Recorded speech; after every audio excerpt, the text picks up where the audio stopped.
Chers auditeurs, dans ce nouvel épisode, nous allons parler de l'analyse sectorielle des salles d'escalade indoor et des dynamiques qui vont les conduire jusqu'à 2030.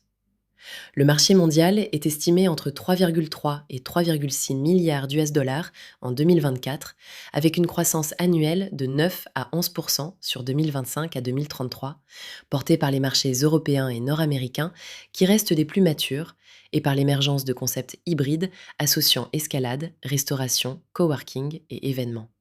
En France, Arcos, Vertical Art et The Roof structurent le secteur autour de modèles de franchise et de culture communautaire, tandis qu'en Espagne, Sputnik Climbing illustre la montée en puissance de concepts urbains. Le secteur reste fragmenté, mais en consolidation progressive depuis 2023, avec une concentration moyenne et une forte intensité capitalistique autour de réseaux structurés. La thèse d'investissement repose sur la montée en gamme de l'expérience client et l'expansion par la franchise dans un contexte de popularisation de l'escalade depuis Paris 2024.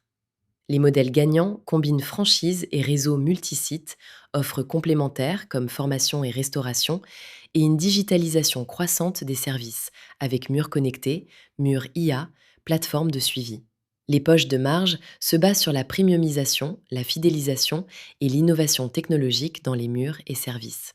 Les opportunités sur 3 à 5 ans incluent la consolidation en France, en Espagne et au Royaume-Uni, le développement de concepts franchisés intégrés et la valorisation des groupes prônant durabilité et expérience complète.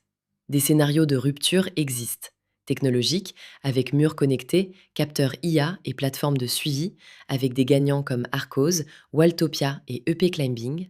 Géopolitique, avec des tensions énergétiques pouvant freiner l'investissement et macro-sociétal avec le bien-être urbain et des lieux communautaires renforçant l'usage. Les relais de croissance prioritaires pour les dirigeants restent la structuration du réseau et de la franchise, la digitalisation de l'expérience client, la réduction de la dépendance énergétique, la formation et la fidélisation du personnel et le pilotage de la rentabilité locale. À horizon 2026 à 2030, la valeur se déplace des installations physiques vers des expériences intégrées et la digitalisation du suivi client. Partagez cet épisode si vous le trouvez utile et abonnez-vous pour ne manquer aucun décodage sectoriel.